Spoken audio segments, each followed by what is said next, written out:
Na dabar truputėlį, sakykime, viduriukas gal ekspedicijos, sakykime taip, nes atlikome 2 rotacijas. Taip į lietuvių kalbą išvertus, tai pratinom savo organizmą prie aukščio, laipiojom šiauriniais Everesto šlaitais aukštyn žemyn kelis kartus, kad kuo labiau pripratinti savo kūną prie aukščio, sakykime, kuris yra labai svarbu, nes čia aukščiausias planetos kalnas. Tai vat prieš 9 paras išėjome iš bazinės stovyklos, kuri yra 5 km 200 metrų aukštyje, kas irgi yra labai, šiaip skamba čia tik kas nesusidūrė, tai kaip skamba kaip skaičiai. Tiesiog paprasti, bet, čia palyginus aukščiausias Europos kalnas, jeigu Mont Blanc'ą skaitysime, tai yra 4 km 880 km metrai, o čia 5 km 200 metrų, tai pakankamai yra aukštai.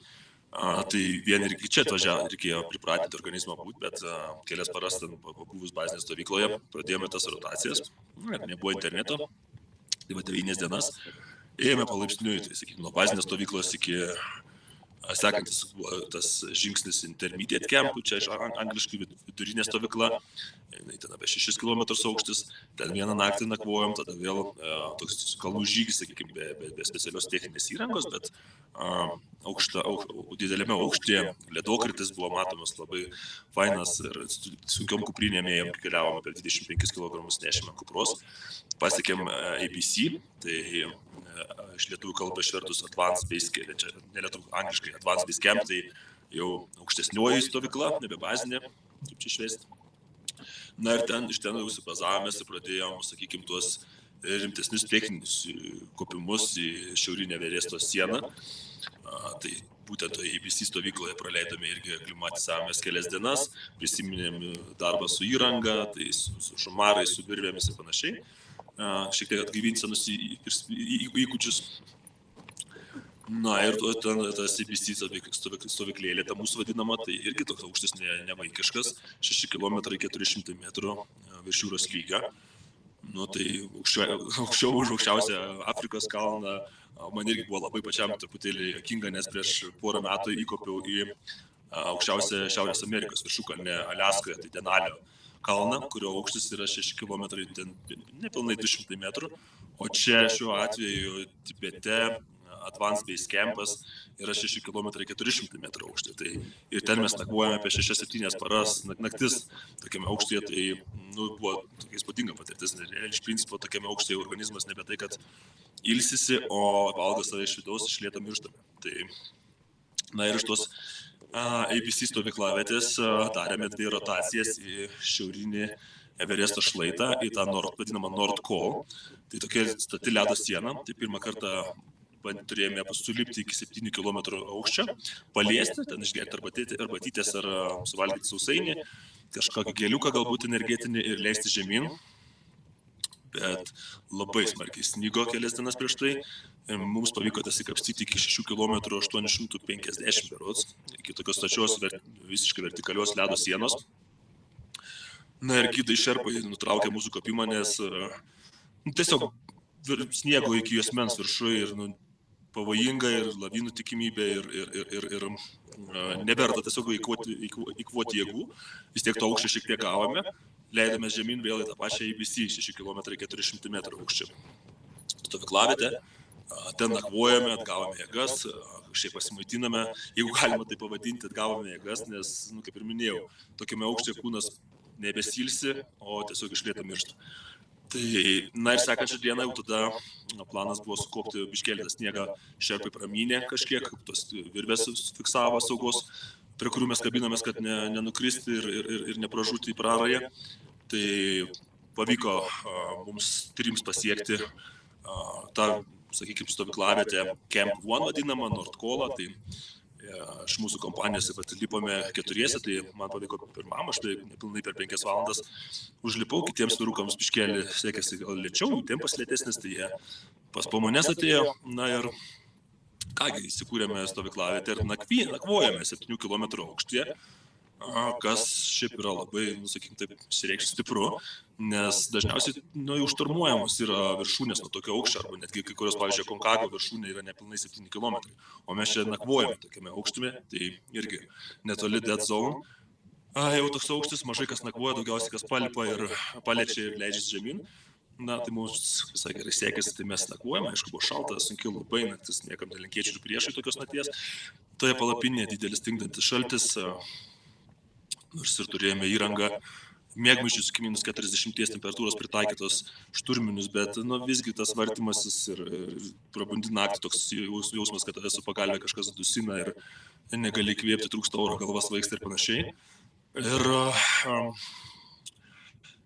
ankstų rytą mes nusprendėme, anksčiau buvo planas dar palipti dar kelius šimtus metrų dėl galbūt sportinio daugiau interesų arba dar papratinti tą organizmą, bet šerpai griežtai pasakė, kad nealinkim savo organizmo, neįkvokim jėgų, nerizikuokim traumomis, dėl to, kad vis tiek bet kokiu atveju per viršūnę šturmą nuo šitų 7 km aukščio, kur mes nakvojame, jau bus privalomas naudoti deguonis, tai yra Tibeto taisyklės, šiaurinės Everesto pusės taisyklės, nuo 7 km privalomas deguonis. Tai mes savęs nebealinome ir leidomės žemyn. Tada iki ABC, vieną vėl naktį ABC panakvojame, ir dabar esame base camp'e, 5 km 200 metrų virš jūros lygio. Ir čia dabar bazuosimės tikriausiai iki savaitės laiko galbūt ir lauksime to gerų orų prognozių, gero oro lango ir tada jau be stabdžių vėl visą tą patį kelią, ką paramynėme, tik jau nuo 7 km su deguonim, Camp 1, Camp 2 ir iki 8-8, 4-8 iki viršūnės, planas toks. Tai sunku iš tikrųjų labai prognozuoti, nes vėl turėsim praeiti tą patį kelią, visas tas pačias stovyklas, ką prieš tai vardinau, plus nuo tų 7 km, kur mes sustojame, prasideda tada vienos dienos kelias iki antros stovyklavietės, dar vienos dienos kelias iki trečios stovyklavietės, kur yra įkurta 8 km 300 metrų aukštė virš jūros lygio. Ten jau nebemiegosime, nes ten negalime pavadinti miegu, ten tiesiog pagulėsime su deguonies kaukėmis palapinėje. Ir nuo tos išeiname viršūnė šturmas. Tai realiai iki to viso, sakykime, pačio viršūnės palietimo planas yra 7 dienos. Tai reikia 7 dienas į priekį mums numatyti gerą oro langą.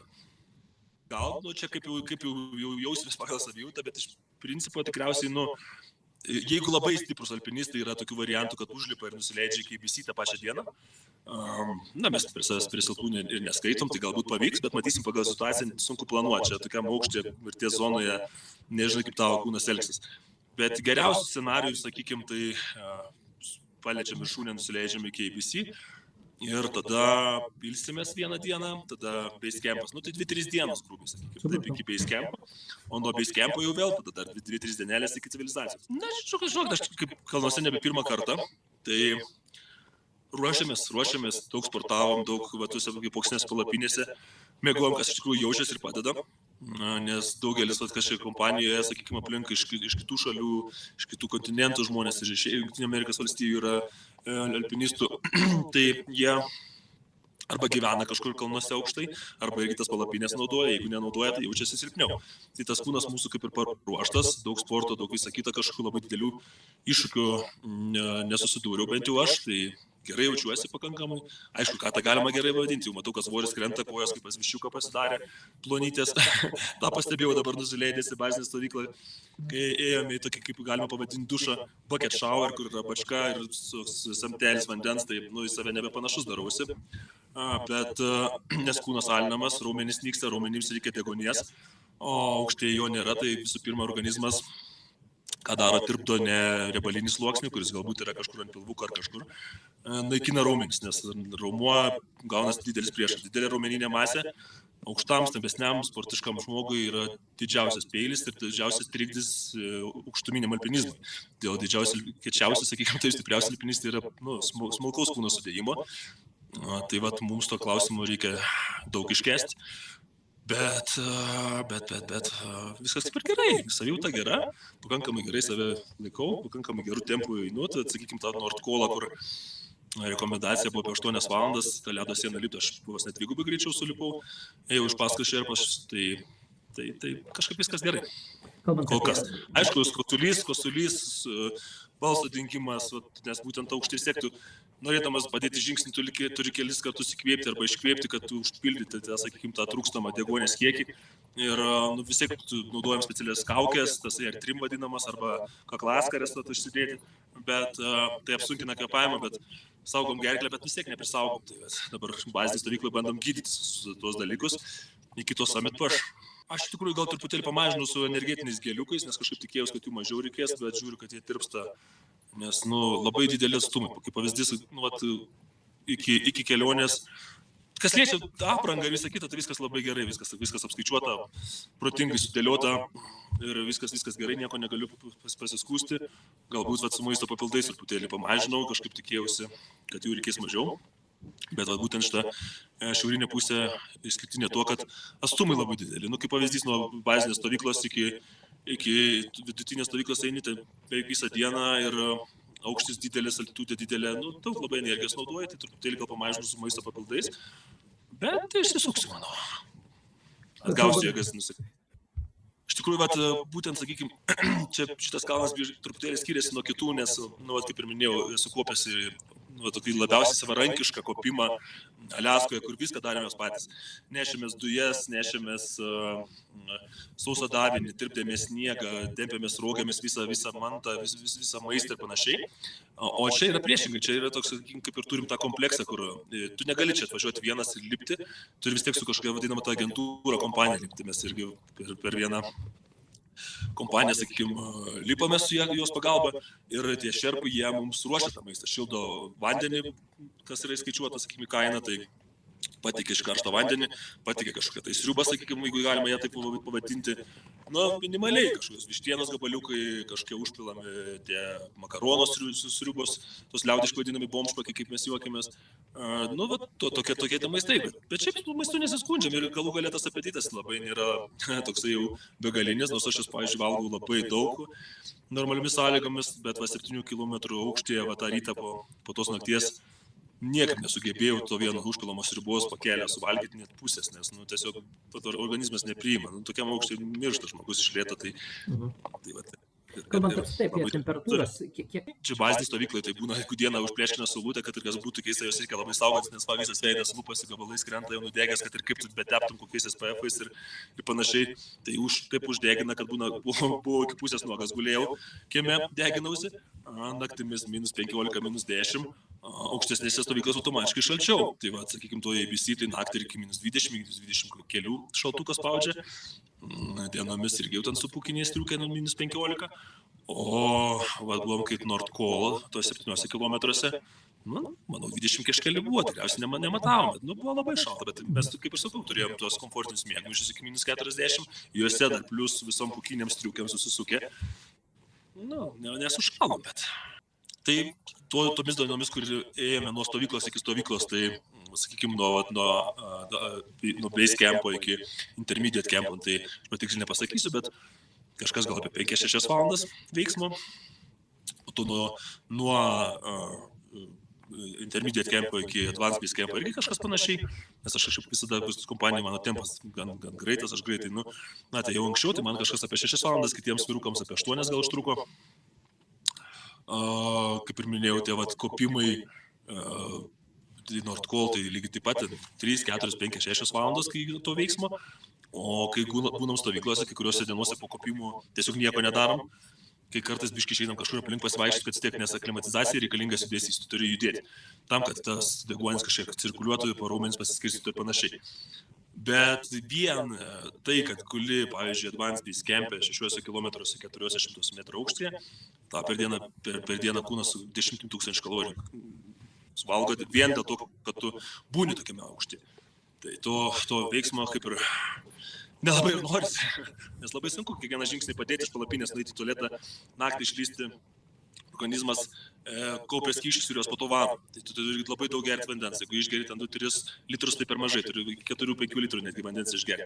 Tai situacijos kažkur turi pasišalinti. Jeigu nepasišalintų, prasideda plaučio dėmas, smegenų dėmai, pradeda kauptis. Tai naktį tu 3-4 kartus keliesi iš palapinės prie minuso didelio išlapintis. Uždusti, kad atsistoja, nebežinai, ką čia darai, ko čia išlindai, galva sukasi, akise tamsu. Tai to veiksmo tokio labai smarkaus kaip ir nėra, bet užtenka, tikrai užtenka, nes organizmas alinasi stipriai.